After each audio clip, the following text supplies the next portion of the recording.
Hello నమస్తే, నేను Ashok. Welcome to reality check. ప్రస్తుతం అమరావతి భూములకు సంబంధించిన వ్యవహారం పెద్ద ఎత్తున చర్చనీయాంశంగా మారుతుంది. ఇప్పటికే తీసుకున్నటువంటి భూములకు సంబంధించి ఏదైతే ప్లాట్లు కావచ్చు, ఫ్లాట్లు కావచ్చు ప్రభుత్వం ఇస్తాముందో, దాంతోపాటు నష్టపరిహారం ఏదైతే ఇస్తాముందో ఇంతవరకు మాకు ఇవ్వలేదంటూ కూడా అమరావతి రైతులందరూ కూడా ఆందోళన చేస్తున్నారు. అది పక్కన పెట్టేసి కొత్తగా 40,000 ఎకరాలను మరింత సేకరించాలని చెప్పేసి భూసేకరణకు సంబంధించి ఆంధ్రప్రదేశ్ కేబినెట్ ఆమోదం తెలుపుతుంటూ ఇప్పుడు రైతుల్లో ఒక ఇంత ఆందోళన మొదలవుతూ వస్తుంది. ఇప్పటికే ఇచ్చినటువంటి భూములకే మాకు న్యాయం జరగలేదు, కొత్తగా భూములు తీసుకుని ఏం చేస్తారనేటువంటి ఒక చర్చ కూడా ఇప్పుడు అమరావతి రైతుల్లో వ్యతిరేకత వ్యక్తమవుతూ వస్తుంది. రాష్ట్ర వ్యాప్తంగా కూడా అమరావతికి సంబంధించి డబ్బు మొత్తం కూడా అమరావతిలోనే పెడుతున్నారు. మిగతా ప్రాంతాలకు సంబంధించిన అభివృద్ధి మీద కూటమి మాట్లాడలేదంటూ కూడా ఒక చర్చ జరుగుతుంది. దీంతోపాటు ఈవీఎంలకు సంబంధించి దేశవ్యాప్తంగా చర్చ జరుగుతున్నటువంటి నేపథ్యంలో దాదాపు ఎన్నికలు ముగిసి 1.5 ఏళ్ల అవుతున్నప్పటికీ కూడా ఇంకా ఈవీఎంలకు సంబంధించిన వ్యవహారం పెద్ద ఎత్తున చర్చ జరుగుతుంది. దీని మీద ఆంధ్రప్రదేశ్ రాష్ట్రానికి సంబంధించి ప్రతిపక్షంగా ఉన్నటువంటి వైసీపీ ఈవీఎంలకు సంబంధించిన వ్యవహారం మీద ఈసీ కలిసింది. మిగతా పార్టీలన్నీ కూడా ఈసీని కలుస్తున్నాయి. ఏంటి అమరావతికి సంబంధించిన భూముల వ్యవహారం కావచ్చు, ఈవీఎంలకు సంబంధించిన వ్యవహారం ఏంటి అనేటువంటి అంశం మీద చర్చిద్దాం. ఈరోజు నాతో పాటు ఇంటర్వ్యూలో పార్టిసిపేట్ చేస్తున్నారు చింతా రాజశేఖర్ గారు. రాజశేఖర్ గారు నమస్తే. నమస్తే అండి.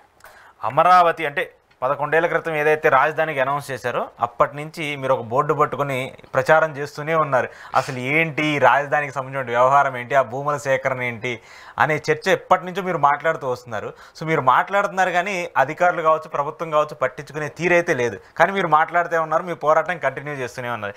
ఏంటి సార్ ఇన్ని వేల ఎకరాలు, దాదాపు మొన్న ఆల్రెడీ 53,000 ఎకరాలు తీసుకున్నారు ఫస్ట్ విడతలు, ఇప్పుడు మళ్ళీ 40,000 ఎకరాలు, ఇంకో 10,000 ఎకరాలు తీసుకుంటామని చెప్తున్నారు. అంటే 1,00,000 ఎకరాలు దాటిపోతుంది. ఒక రాజధానికి 1,00,000 ఎకరాలు ఉండటం అవసరమా? చంద్రబాబు నాయుడు గారు తీసుకున్నటువంటి అసలు తీరు ఎలా చూడాలి? ఫస్ట్ అసలు అమరావతి అనేది, అమరావతిలో పేర్కొంటున్న ల్యాండ్ పూలింగ్ చట్టం అనేది అతిపెద్ద దోపిడీ. ఏ రాజకీయ నాయకుడు అయినా సరే ల్యాండ్ పూలింగ్ చట్టం అంటేనే వాడు ప్రభుత్వ ఖజానాన్ని దోచి ప్రైవేటు వ్యక్తులకి తీసుకొచ్చే పథకాన్ని తీసుకొచ్చాడని చెప్పేసి మనం దాన్ని భావించాలన్నమాట. అసలు అమరావతి ఏంటి, అక్కడ జరుగుతుంది ఏంటి, ప్రజలు ఏం చేయాలి, ప్రజల బాధ్యత ఏంటి, విపక్షాల బాధ్యత ఏంటి మొత్తం చెప్పడానికి నేను ఫస్ట్ ఆఫ్ ఆల్ మనకి రాష్ట్రం విడిపోయిన తర్వాత మనకి రాజధాని కావాలంటే భూమి కావాలి. భూమి కావాలంటే ఏం చేయాలి? అయితే మనకి ప్రభుత్వ భూమి అన్నా ఉండాలి, లేదా అడవులు ఉంటే అటవీ భూమిని దాన్ని డీనోటిఫై చేసి మళ్ళీ ప్రభుత్వానికి అప్పగిస్తే వాళ్ళు అక్కడ కట్టుకోవచ్చు, లేదా రైతుల దగ్గర నుంచి భూమి కొనాలి. రైతుల దగ్గర నుంచి భూమి కొనాలంటే మనకు అప్పటికే ఒక చట్టం వచ్చింది 2013లో. డాక్టర్ మన్మోహన్ సింగ్ గారు ప్రధానిగా ఉన్నప్పుడు భూసేకరణ చట్టం అని వచ్చింది. దాని పేరు ఏదో పెద్దగా ఉంటుంది కానీ మనం 2013 భూసేకరణ చట్టం అంటాం. ఆ చట్టం ప్రకారం ఏం చెప్తుందంటే, మీకు రిజిస్టర్ ఆఫీస్లో నమోదైన విలువ అంటే కార్డు వాల్యూ ఏదైతే అంటారో ఆ లావాదేవీలకి 4 రెట్లు రైతుకు చెల్లించాలి. ఏది గ్రామీణ ప్రాంతం అయితే. పట్టణ ప్రాంతం అయితే ఆ భూమి విలువకి రెట్టింపు చెల్లించాలి. ఇది భూసేకరణ చట్టం స్థూలంగా చెప్పే విషయం అన్నమాట. సో మరి అమరావతిలో 2014 రాష్ట్రం విడిపోక ముందర అక్కడ ఎకరా ఎంత ఉందయ్యా అంటే ఎకరా 8 లక్షలు, 10 లక్షలు, 12 లక్షలు అట్లా ఉంది. మనకి బాలకోటయ్య గారు అని రైతు ఉద్యమ నాయకులు ఉన్నారు. ఆయన ఒకానొక ఇంటర్వ్యూలో అడగడం జరిగింది, రాజధాని ప్రకటనకు ముందర అక్కడ భూమి విలువ 10 లక్షలేనంట కదా అంటే ఆయన ఇంటర్వ్యూలో కొన్ని చోట్ల 5 లక్షలే ఉంది, 10 లక్షలు అన్నమాట వాస్తవమే అన్నారు. అలాగే మనకు ఇంకో వీడియోలో చంద్రబాబు నాయుడు గారు మా భూమి విలువ 15 లక్షల నుంచి 5 కోట్లకు తీసుకెళ్తున్నారని ప్రజలు అట్లాంటివి చాలా ఉన్నాయి. మనకి అక్కడ ఎకరా 10 లక్షలు 12 లక్షలు అనడానికి చాలా ఆధారాలు ఉన్నాయి. ఏది రాజధాని ప్రకటన రాకముందర చంద్రబాబు నాయుడు గారు భూసేకరణ చట్టం ప్రయోగిస్తే అక్కడ రిజిస్టర్ ఆఫీస్లో నమోదైన విలువ 2 లక్షలు 3 లక్షలు ఉంది. దానికి 4 రెట్లు అంటే 8 నుంచి 12 లక్షల మధ్యలో రైతు భూమి చెల్లిస్తే రైతు ప్రభుత్వానికి భూమి అప్పచెప్పి వెళ్ళిపోవాలి. కాకపోతే ఓపెన్ మార్కెట్లో కూడా 8, 10, 12 మన బాలకోటయ్య గారు అన్నట్టు కొన్ని చోట్ల 5 అట్లా ఉంది. సో అక్కడ కూడా యావరేజ్ ఎకరా 10 లక్షలే ఉంది. సో ఎకరా 10 లక్షలు మార్కెట్ విలువ ఉండగా భూసేకరణ చట్టం ప్రయోగిస్తే కూడా 10 లక్షలే ఉంటే రైతులు ఇవ్వడానికి ముందుకు రాకపోవచ్చు.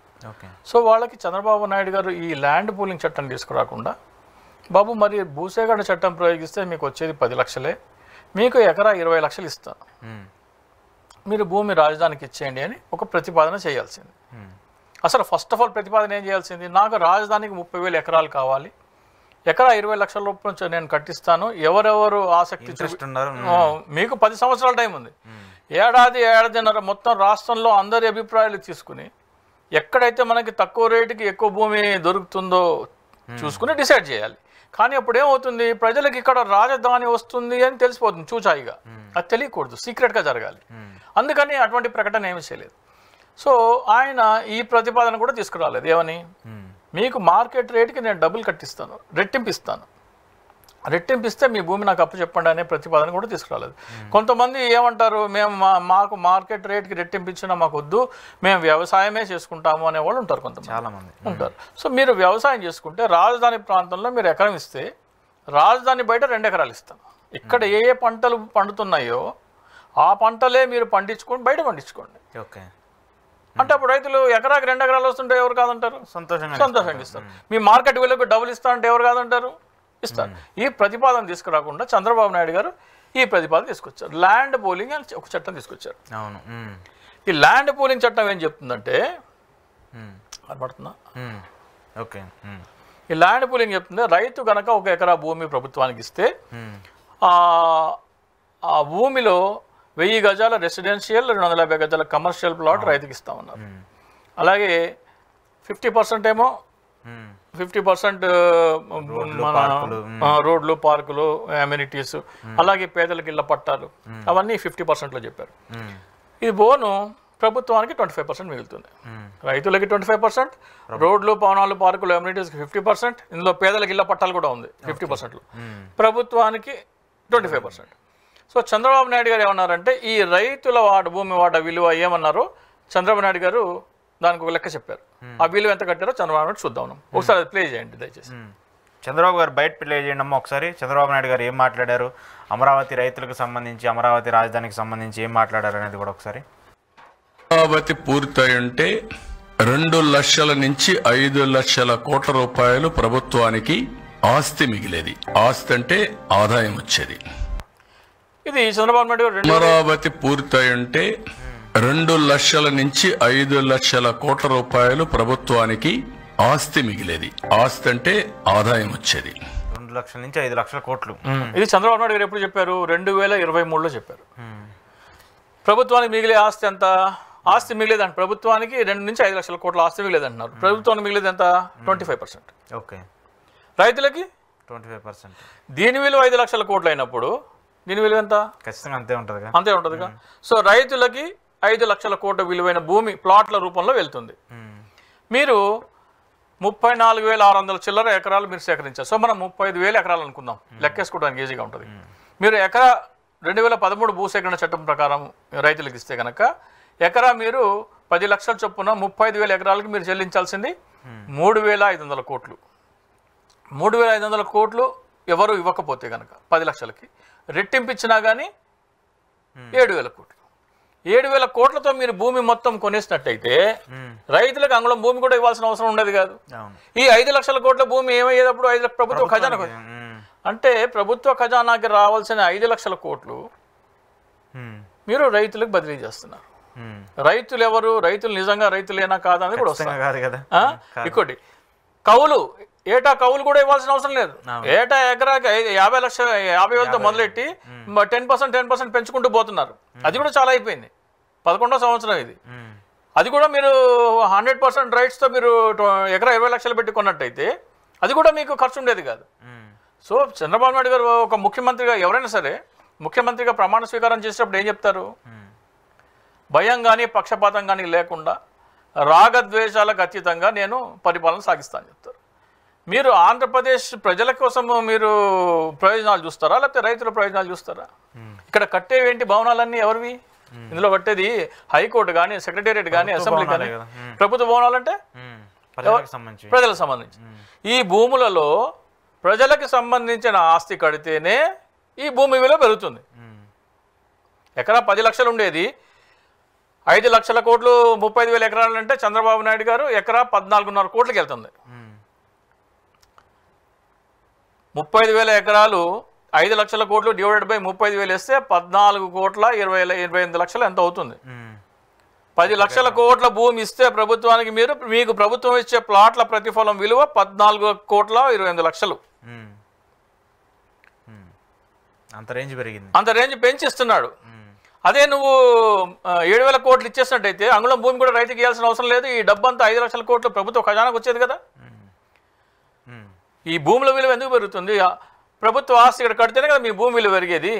మీ ఎకరా భూమి విలువ 10 నుంచి 14.5 కోట్లు 15 కోట్లకి వెళ్తుందంటే ప్రజల్లో బిల్డింగ్లు ఇక్కడ కట్టడం వల్లనే. అంటే మీ భూమి విలువ పెరగడానికి కారణము ప్రజలు. మీ భూమిలో ఏమి బంగారు గనులు కానీ కోహినూరు వజ్రాలు కానీ పెట్రోల్ బావులు కానీ ఏం లేవు. ప్రభుత్వ భవనాలు కడుతున్నందువల్లనే మీ భూమి విలువ పెరుగుతున్నప్పుడు ఆ లాభం మీరు ప్రజలకు ఇస్తారా లేకపోతే ప్రభుత్వానికి ఇస్తారా? ఎవరికి ఇవ్వాలి? ప్రజలకే ఇవ్వాలి. మరి ఎందుకు ఇస్తున్నారు రైతులకి? మరి రైతులు అంటే వాళ్ళ భూములు ఇచ్చామని కదా చెప్తుంది. ఇప్పుడు మా భూములు ఇచ్చాం కాబట్టి. అవును, మీ భూమికి ఎకరా 10 అయితే 20 తీసుకో, లేకపోతే ఎకరా ఇచ్చి బయట 2 ఎకరాలు తీసుకో. ఎకరాకి బయట 2 ఎకరాలు ప్రభుత్వం పెట్టిన స్కీమ్ కదా సార్. ఇప్పుడు ప్రభుత్వం పెట్టింది కాబట్టి వాళ్ళు చేసుకున్నారు. ప్రభుత్వం పెట్టిన స్కీమ్ అయినా సరే నేను రాగద్వేషాలకు అతీతంగా భయంగానే పక్షపాతంగానే లేకుండా పరిపాలన సాగిస్తా అన్నప్పుడు ప్రజల ఆస్తిని ఈ భూమిలో కడితే దాని విలువ పెరుగుతున్నప్పుడు దాని లాభం నువ్వు ప్రజలకు ఇస్తావా రైతులకు ఇస్తావా? అప్పుడు మీరేం చెప్పాలంటే ఇప్పుడు రైతుల దగ్గర భూమిని తీసుకొని వేరే కార్పొరేటర్లు ఎవరో కొన్నారు. ఆ కార్పొరేటర్ల డబ్బులు మొత్తాన్ని ఇప్పుడు ప్రభుత్వం వాళ్ళకి ఇచ్చే విధంగా చేస్తుంది. ఇంకంతే. ఏమి ఎకరా 20 లక్షలు 10 సంవత్సరాల నుంచి వాళ్ళు కౌలు తీసుకుంటున్నారు కదా. ఆ రోజు ఎకరా 10 లక్షలు ఉండేది, ఎకరా 20 లక్షలు లేకపోతే 25 లక్షలు ఇచ్చేసి ఆ భూమి మొత్తం హస్తగతం చేసుకొని ఆ లాభాన్ని ప్రజలందరికీ చేరేలాగా ప్రభుత్వ ఖజానాకు చేర్చండి. ఓకే. మరి ఇప్పుడు ఏంటి అసలు? ఇప్పుడు ఆల్రెడీ తీసుకున్న వాటికే ల్యాండ్లు లేవు, వాళ్ళకి ఇస్తానన్నా ఏమి ఇవ్వలేదు. కొత్తగా 40,000 ఎకరాలు, ఆ 40,000 ఎకరాల్లో 5,000 ఎకరాల్లో ఎయిర్పోర్ట్ అని చెప్పేసి ఒక ప్రతిపాదన. మళ్ళీ అది కాకుండా ఇంకో 10,000 ఎకరాలను కూడా తీసుకోవడానికి సన్నద్ధం చేయండి అని చెప్పేసి అదొక ప్రతిపాదన. ఇన్ని వేల ఎకరాలు ఎప్పుడు డెవలప్ అవుతుంది? ఉన్న వాటికే గొంతులు దవ్వుతూ నీళ్లు తీస్తూ వాటన్నిటి బయటకు తీసే పరిస్థితులు వచ్చాయి. మేమైతే ల్యాండ్ పూలింగ్ చట్టము చట్ట వ్యతిరేకము, ప్రభుత్వ ఖజానా దోపిడీ అని గౌరవ సుప్రీంకోర్టు ప్రధాన న్యాయమూర్తి గారికి లేఖలు రాస్తున్నాం. అనంతపురంలో ఒక సభ పెట్టడం జరిగింది. అక్కడ ఒక 100 మంది వచ్చి సంతకాలు పెట్టారు. అటువంటి సభలు ప్రతి నియోజకవర్గంలో 175 నియోజకవర్గాల్లో ఎవరికి వాళ్ళ ఇష్టపూర్తిగా ఉంటే వాళ్ళు పెట్టుకోవచ్చు. అక్కడ నియోజకవర్గంలో పెట్టచ్చు, మండలంలో పెట్టచ్చు, లేదా గ్రామంలో పెట్టచ్చు. ఒక అపార్ట్మెంట్లో ఉంటే అపార్ట్మెంట్లో ఉన్న వాళ్ళందరూ పెట్టుకోవచ్చు. ఎక్కడైనా సరే అది ఏమైనా కావాలంటే వాళ్ళకి ఆ లెటర్ నమూనా కావాలంటే మాకు ఈమెయిల్ పెడితే ఆ లెటర్ ఫార్మాట్ పంపిస్తాము. ఆ ప్రింట్అవుట్లు తీసుకొని ఆ ఖాళీలన్నీ ఏం లేదు, పేరు, గ్రామం పేరు, మీ ఆధార్ కార్డు చివరి 4 అంకెలే, మొత్తం ఆధార్ కార్డు నంబర్ ఇవ్వాల్సిన అవసరం లేదు. చివరి 4 అంకెలు సంతకం చేసి గ్రామము, మండలము, పిన్ కోడ్, ఫోన్ నంబర్ వేసి పంపించేస్తే ఒక్కొక్క రిజిస్టర్ పోస్ట్ లెటర్లో 8 నుంచి 10 లెటర్స్ పెట్టేస్తే ఒక కవర్లో పెట్టి పంపించచ్చు.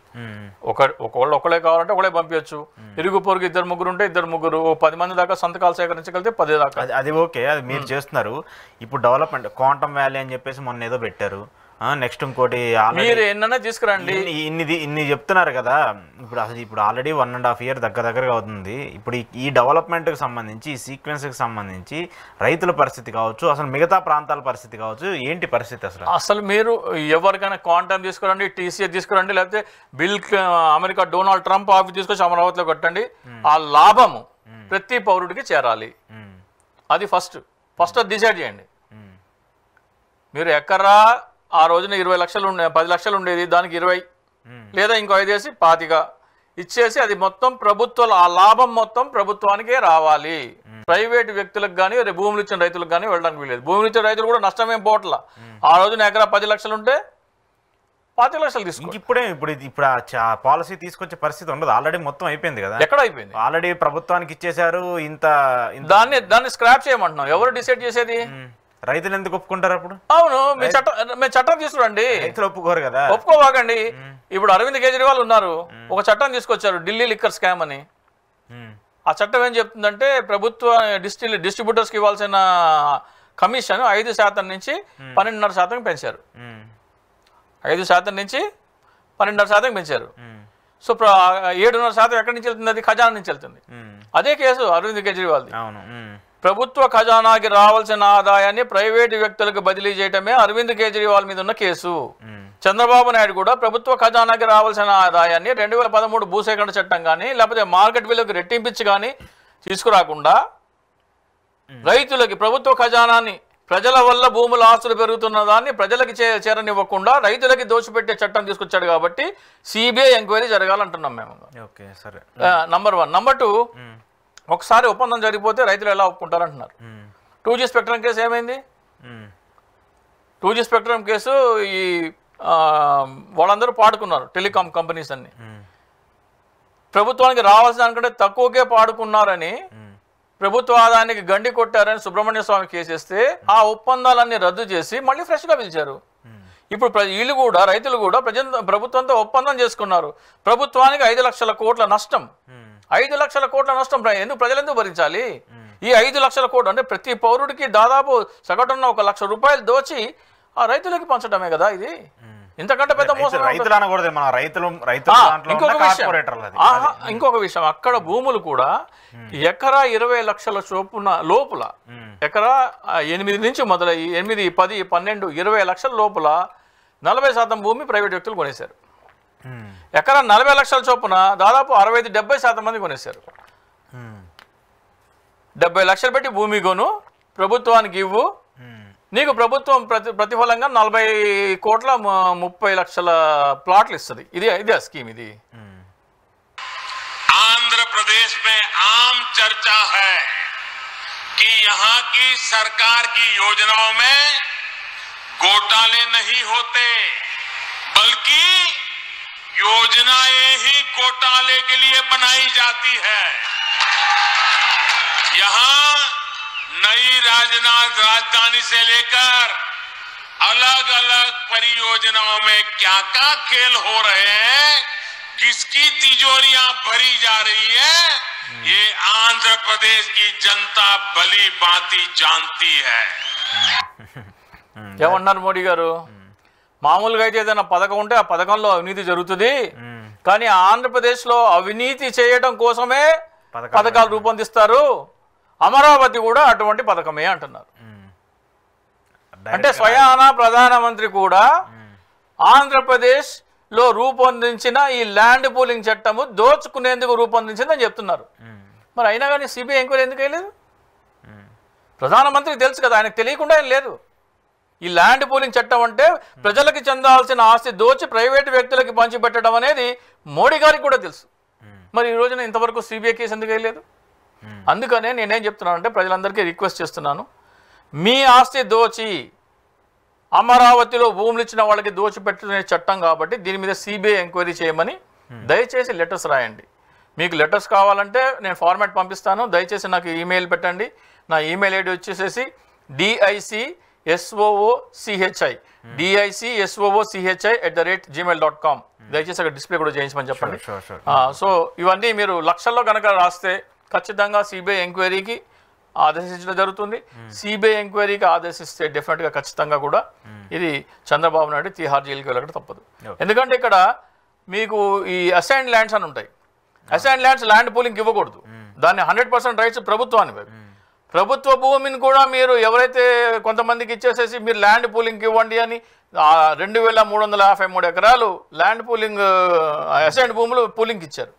33,600 కోట్లు ప్రభుత్వ ఖజానాకి రావాల్సిన ఆదాయాన్ని దోచుకునే ఆధారం ఇది. మనీ ట్రైల్ అంటారు చూసారా, సిబిఐకి ఈ మనీ ట్రైల్ అంటే పక్కా దస్తావేజులతో ఇందులో దోపిడీ జరిగిందనే ఆధారమే ఈ మీకు అసైన్డ్ భూముల అప్పగింత ల్యాండ్ పూలింగ్కి.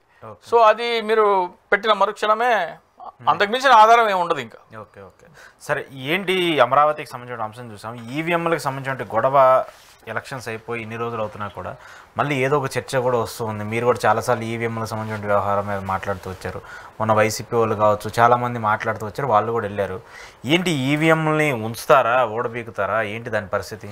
ఈవీఎంలు ఓడబీకితే బీజేపీ ఎట్లా పరిపాలించగలరు? బీజేపీ కూటమి అధికారంలోకి వచ్చేది కాదు. నాకు తెలిసి మన ఛానల్లోనే నేను ఫస్ట్ బ్రేక్ చేశాను ఈవీఎంల విషయం. సో ఈవీఎంలలో ఖచ్చితంగా అవినీతి జరిగింది అని ఆధారాలు ఏంటయ్యా అంటే, వాళ్ళు సుప్రీంకోర్టు ఒక ఆదేశం ఇచ్చింది 26 ఏప్రిల్ 2024న. ఎవరికైనా సరే అభ్యర్థులకి ఈవీఎంల పనితీరు మీద అనుమానాలు ఉంటే దాని మీద వెరిఫికేషన్ కోసం దరఖాస్తు చేసుకోవచ్చు. వాళ్ళ నియోజకవర్గంలో 5% పోలింగ్ స్టేషన్లో వాళ్ళు దీనికోసం అప్లై చేసుకోవచ్చు అని చెప్పి ఎన్నికల కమిషన్కి ఆ ఈవీఎం వెరిఫికేషన్ ప్రక్రియ కోసం ఒక స్టాండర్డ్ ఆపరేషన్ ప్రొసీజర్ రూపొందించమని చెప్పింది. అలాగే దానికి ఫీజు అంతా కూడా నిర్ధారించమని చెప్పింది. సుప్రీంకోర్టు ఇచ్చిన ఆ స్టాండర్డ్ ఆపరేషన్ ప్రొసీజర్ అంటే 1 జూన్ 2024 ఇచ్చిన ఆ స్టాండర్డ్ ఆపరేషన్ ప్రొసీజర్. దాంట్లో ఒకసారి చదివితే అది ఈవీఎంలో అవకతవకల్ని పట్టుకునేందుకు బదులు అవకతవకలు చేసిన వారిని తప్పించేందుకు రూపొందించబడింది. ఓకే. దీనిని మనము మన ఆంధ్రప్రదేశ్లో ఏంటంటే ఎన్నికలైన వెంటనే వచ్చిన స్టాండర్డ్ ఆపరేషన్ ప్రొసీజర్ అంటే 1 జూన్ మీకు ఎస్ఓపి వచ్చింది, 4న ఫలితాలు వచ్చాయి. దాన్ని చదివి అర్థం చేసుకొని దాంట్లో అవకతవకలు ఏంటి, లోటుపాటు ఏంటి అని అర్థం చేసుకోవడంలో వైసీపీకి అంత సమయం లేదు. ఓకే. 7 రోజుల లోపలే మీరు అప్లై చేయాలి. సో 4వ తారీఖున ఫలితాలు వస్తే 11వ తారీఖు లోపల మీరు అప్లై చేయాలి. 11 కాదు 10 తారీఖు లోపల అప్లై చేయాలి. అదొక పెద్ద స్కామ్. సో ఆ తర్వాత దాన్ని పూర్తిగా అధ్యయనం చేసిన తర్వాత మా హర్యానాలో ఎన్నికలు జరిగినాయి. హర్యానా ఎన్నికల సందర్భంగా నేను అక్కడ లక్నోకి చెందిన ఒక ఛానల్లో డిబేట్లో పాల్గొంటే కాంగ్రెస్ గెలుస్తుంది అని వాళ్ళు ఎగ్జిట్ పోల్స్లో చెప్పడం జరిగింది. 65 సీట్లు వస్తున్నాయి అంటే కాంగ్రెస్ గెలవదు, కాంగ్రెస్కి 35 కంటే ఎక్కువ రావని నేను చెప్పాను. మీకు హిందీ రాదు, పైన సెట్ అంటే 65 మీకు తెలియదేమో అన్నాడు. సరే అంటే ఎల్లుండి మాట్లాడదామని ఫలితాల రోజు మళ్ళీ కూర్చున్నాం.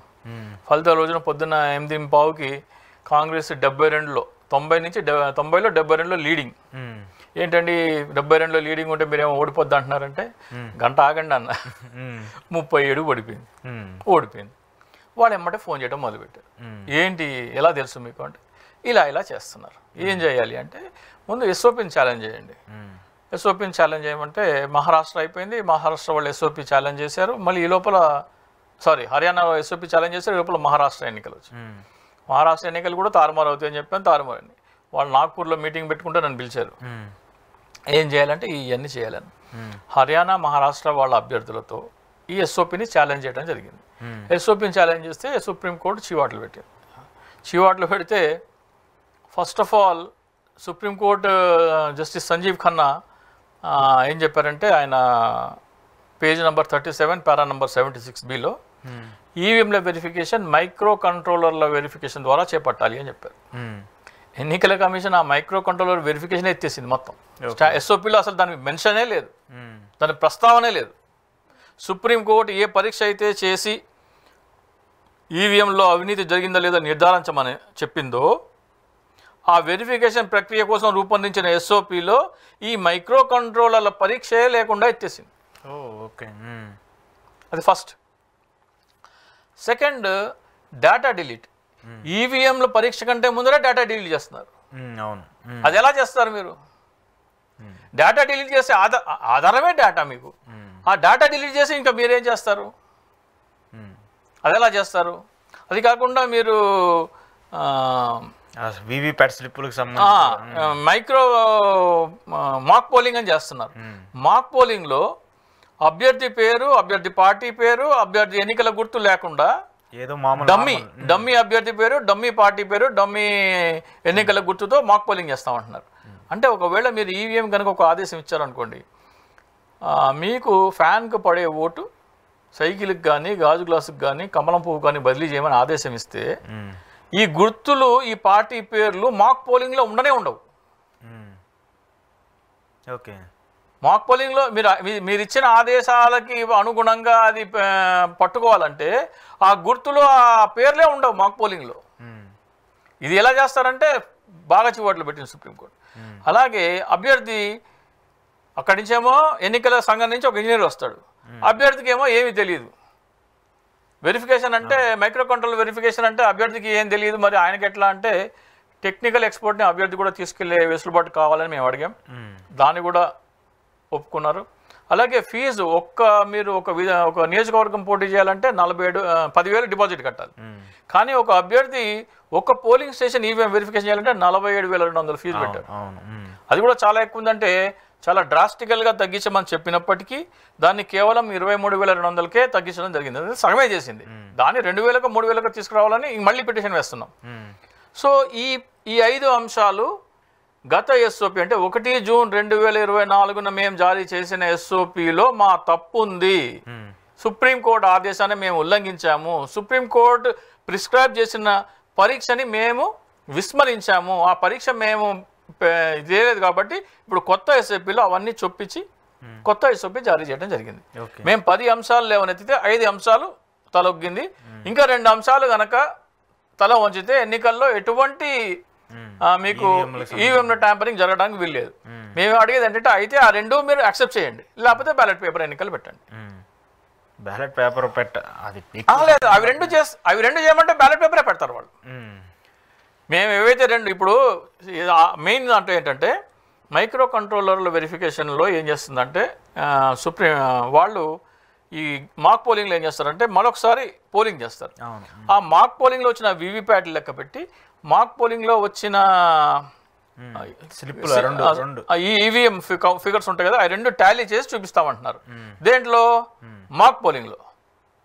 యాక్చువల్ పోలింగ్లో వచ్చిన వీవీప్యాట్లు లెక్క పెట్టమంటున్నారు. సో ఎందుకు లెక్క పెట్టవయ్యా అంటే నాకు సుప్రీంకోర్టు చెప్పలేదు కదా అంటుంది. సుప్రీంకోర్టు చెప్పనప్పుడు నువ్వు మాక్ పోలింగ్లో ఎందుకు చేస్తున్నావు? సుప్రీంకోర్టు మాకు వీవీప్యాట్లు లెక్క పెట్టి ఈవీఎంతో కౌంట్ చేయమని చెప్పలేదు అంటున్నావు. మరి మాక్ పోలింగ్లో అది ఎందుకు చేస్తున్నావు నువ్వు? సుప్రీంకోర్టు చెప్పనప్పుడు అది ఛాలెంజ్ చేయాల్సిన అవసరం. ఇప్పుడు వైసీపీ కానీ లేకపోతే కాంగ్రెస్ పార్టీ కానీ ఒకటి అడగాలి, మీరు మాక్ పోలింగ్లో వీవీప్యాట్లు లెక్క పెట్టి కంట్రోల్ యూనిట్ ఫిగర్స్తో మీరు టాలీ చేస్తున్నప్పుడు యాక్చువల్ పోలింగ్లో అది ఎందుకు చేయట్లేదు?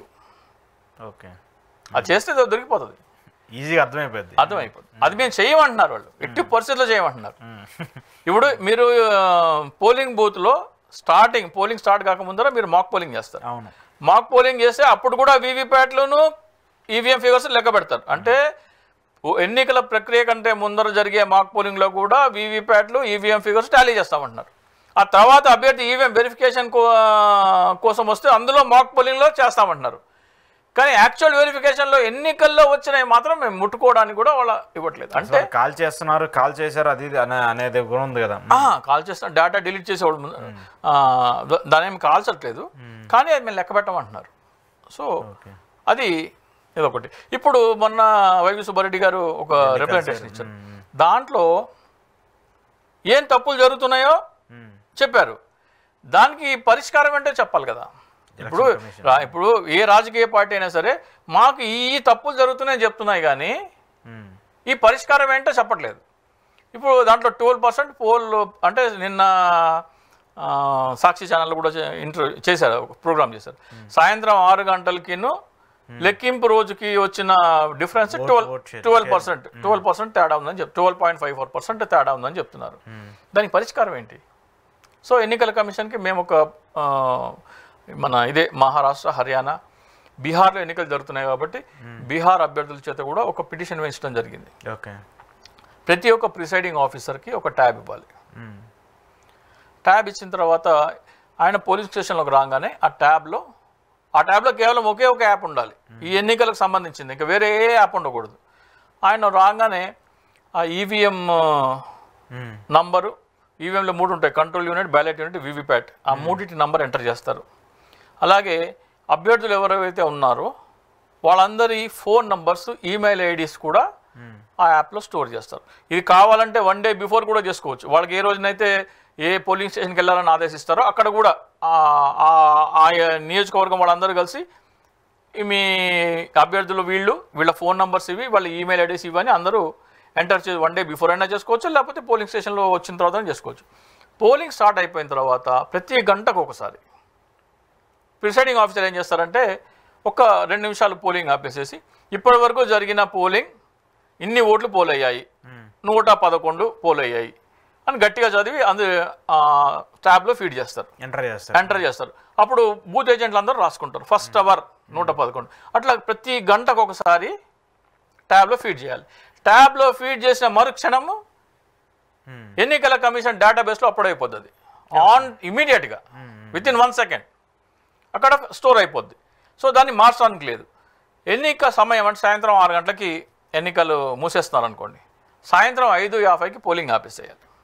పోలింగ్ ఆపేసి అప్పటి వరకు పడవ ఓట్లు 635 బండి, అందరూ ఇప్పటి వరకు పడిన ఓట్లు 635, అది ఎంటర్ చేసేయాలి ట్యాబ్లో.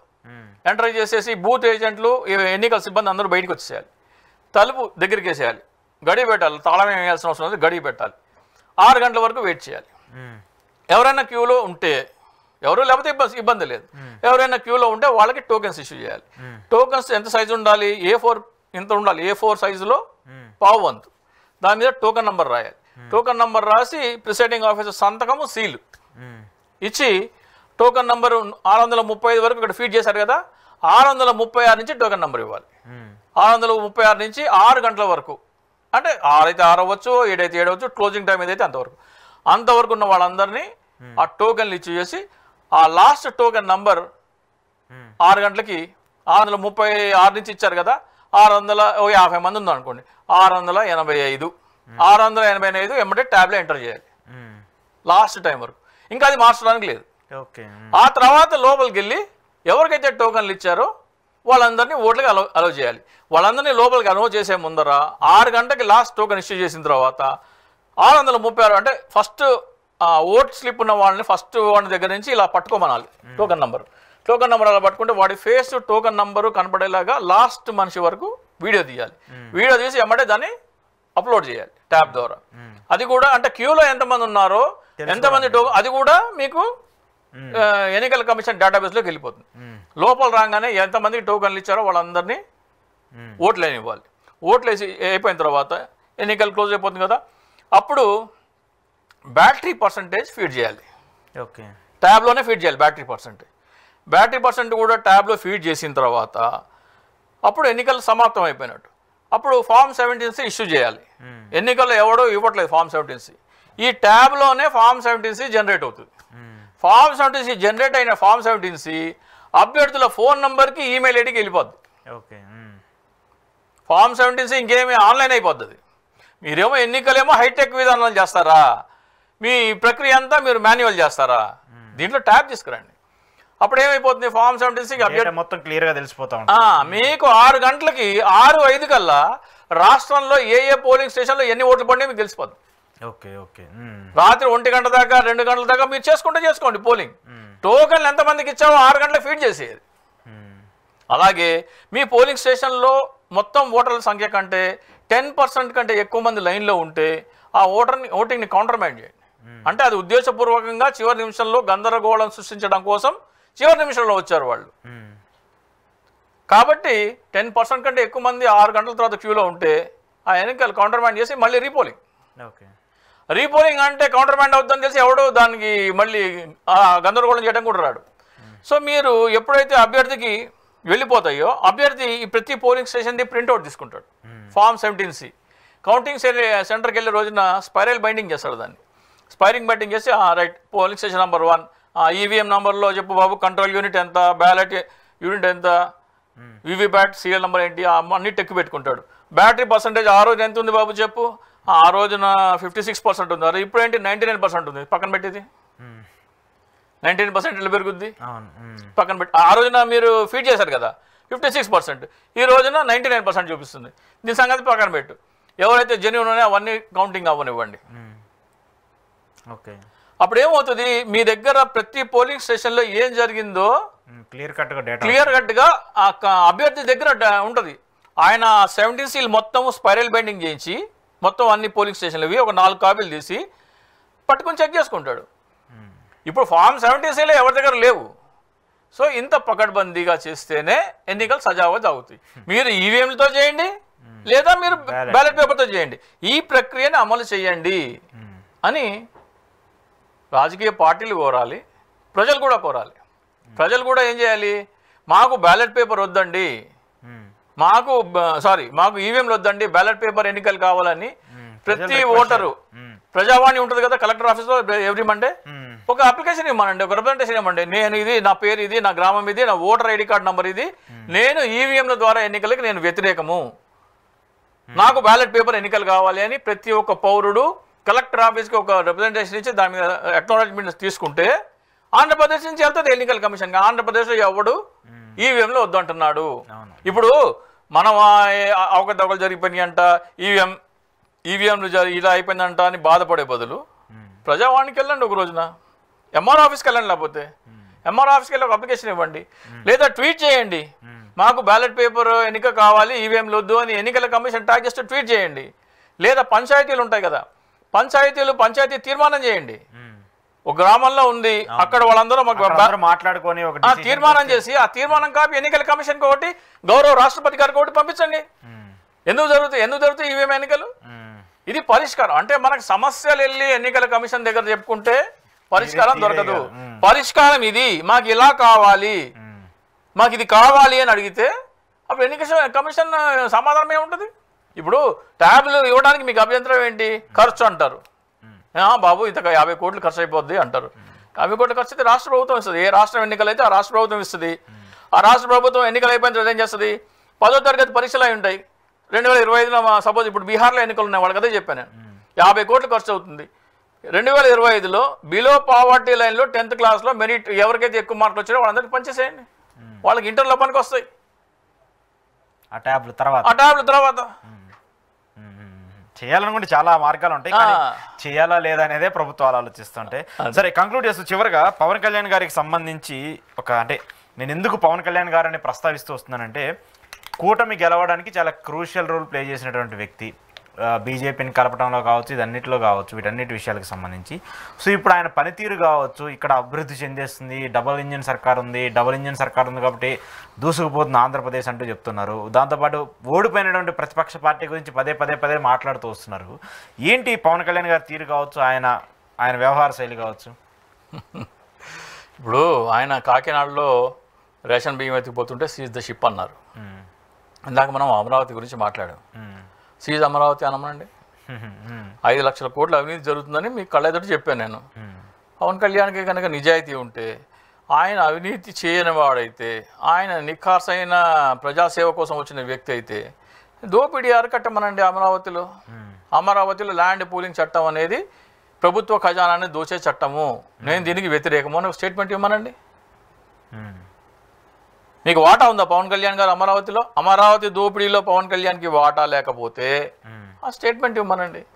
ఆయన మాట్లాడలేదంటే ఆయన వాటా ఉంది. మాట్లాడలేదంటే వాటా ఉంది. ఎందుకంటే ఇలా అవినీతి జరుగుతుందని వాళ్ళ పార్టీ ఆఫీస్కి నేను ఈమెయిల్ పెట్టడం జరిగింది. ఎప్పుడు? 2023 18 ఏప్రిల్ 2023. దానికి వాళ్ళ పార్టీ జనరల్ సెక్రటరీ బొల్లిశెట్టి సత్య సమాధానం ఇచ్చారు. మీరు ఎప్పుడు వైసీపీకి అనుకూలంగా మాట్లాడుతూ ఉంటారు కాబట్టి మేము మీ నివేదికని పరిగణలోకి తీసుకోము అని. నేను ఎవరికి అనుకూలంగా ఉన్నానా లేదా అనేది కాదు, అందులో సబ్జెక్ట్ ఉందా లేదా అనేది మీరు చూడాలి. మీకు వాటా వస్తుంది అనుకోండి, మూటలు అన్నీ అనుకోండి, మీరు మౌనంగా ఉంటారు. ఇంకో ఉదాహరణ చెప్తా. రాజధాని ప్రకటన రాగానే, ఈ ల్యాండ్ పూలింగ్ చట్టం రాగానే పవన్ కళ్యాణ్ అమరావతి వెళ్ళాడు. మీరెవరు భూములు ఇవ్వకండి అన్నాడు. అవును, కూర్చుని ఎవరు పరవాన్నం ఉండిస్తే అది తిన్నాడు కూడా టిఫిన్ బాక్స్లో. అప్పుడు వెళ్ళి ధర్నా చేశారు.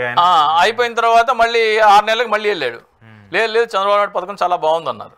ఏం జరిగి ఉంటుంది మధ్యలో? ఏం జరిగిందో మీరే చెప్పాలి. కాదు, దీన్ని బట్టి ప్రజలు అర్థం చేసుకోమంటున్నా నేను.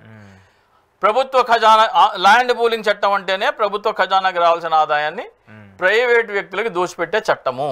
దీని మీద పవన్ కళ్యాణ్ మాట్లాడకపోతే ఆ దోపిడీలో పవన్ కళ్యాణ్కి వాటా ఉంది.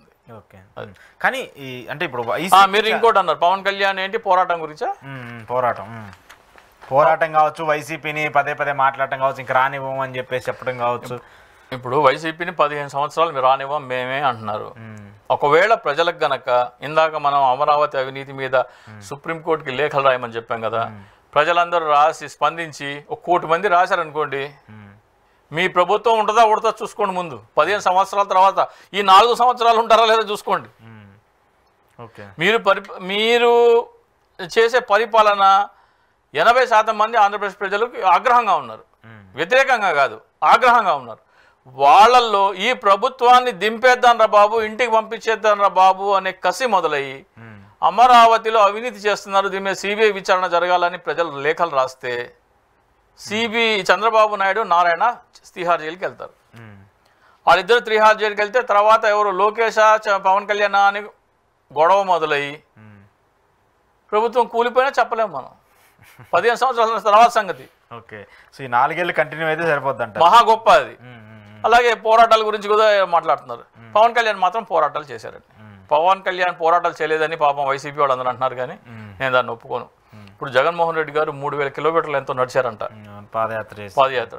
రాహుల్ గాంధీ కన్యాకుమారి నుంచి కాశ్మీర్ దాకా పాదయాత్ర చేశారు. కానీ పవన్ కళ్యాణ్ గారు 3,50,000 3,50,000 పాదయాత్ర చేశారు. ఏం చేశారు? 3,50,000 మిల్లీమీటర్లు. అవునా, ఎందుకని అట్లా? 3 లక్షలు నడిచారండి ఆయన. ప్రత్యేక హోదా కోసం 3,50,000 నడిచారు ఆయన. మీకు తెలీదా? అమరావతిలోనా? అమరావతి కాదండి, 3,50,000 మిల్లీమీటర్లు నడిచారండి ఆయన. అంటే ఆయన ఇంట్లో నడిచారండి మీరు చెప్పేది? కాదండి, రామవరప్పాడు బెంచ్ సర్కిల్ నుంచి రామవరప్పాడు. ఓకే. 3,50,000 మిల్లీమీటర్లు అవి. ఒక మిల్లీమీటర్ అంటే 10 మిల్లీమీటర్లు అయితే ఒక సెంటీమీటర్, 10 సెంటీమీటర్లు అయితే ఓకే, అర్థమైంది మీరు చెప్పిన ఉదాహరణ. ఎంత కలిపినా కూడా కిలోమీటర్ కూడా ఉండదంట. 3.5 కిలోమీటర్లు ఆయన నడిచింది. అది పోరాటం కాదా? 11 రోజులు అజ్ఞాత నిరాహార దీక్ష చేశారు. ఎవరైనా సరే రిలే నిరాహార దీక్ష చేస్తారు, లేకపోతే ఆమరణ నిరాహార దీక్ష చేస్తారు. కానీ ఈయన అజ్ఞాత నిరాహార దీక్ష చేశారు. 11 రోజులు రాష్ట్ర విభజన అప్పుడు అన్నం తినలేదు ఆయన. ఇది పోరాటం కాదా? హమ్ లడెంగే జీత్నే తక్ లడెంగే అన్నారు. భగత్ సింగ్ నాకు స్ఫూర్తి అన్నారు. ఎవరన్నా అన్నారు ఆ మాట? లేదు కదా, ఆయనే అన్నాడు. ఆయన ఒక్కరే అన్నారు. భగత్ సింగ్ ఏం చేశాడు? నా పోరాటంలో నేను తల వంచను, ఉరికమ్మం ఎక్కుతా అన్నారు. ఎవరితో? బ్రిటిష్ రాణితో తొడగొట్టాడు, తల వంచను బ్రిటిష్ రాణికి అన్నారు, ఉరికమ్మం ఎక్కారు. పవన్ కళ్యాణ్ మోడీకి తొడగొట్టాడు. కాకపోతే ఏంటంటే మోడీకి పొర్లు దండాలు పెట్టి, అది రాజకీయం కోసం జరిగే మార్పులు, పెను మార్పులు అంటారా, పెను సంచలనం? అది పోరాటం కాదంటారా? హమ్ లడెంగే జీత్నే తక్ లడెంగే అనేది పోరాటం కాదా? 11 రోజులు అజ్ఞాత నిరాహార దీక్ష చేయటం పోరాటం కాదా? 3,50,000 మిల్లీమీటర్లు పాదయాత్ర చేయటం పోరాటం కాదా? ఇవన్నీ పోరాటాలు కావా? వైసీపీ వాళ్ళ కళ్ళకు కనపట్లేదు ఇవన్నీ. సరే, వైసీపీ పోరాటాలు వేరుగా ఉంటాయి కాబట్టి అవన్నీ మారుతూ ఉంటాయి, చూస్తూ ఉంటాయి. చూద్దాం మరి మీ ప్రయత్నము, మీ పోరాటం ఎవరో ఒకరు వింటి దానికి సంబంధించి ఏదైనా చేస్తారా లేదనేది కూడా. థ్యాంక్ యూ రాజశేఖర్ గారు, థ్యాంక్ యూ వెరీ మచ్. ఇది ఈరోజు చింతా రాజశేఖర్ గారితో స్పెషల్ ఇంటర్వ్యూ. చూస్తూనే ఉండండి ఈహా టీవీ.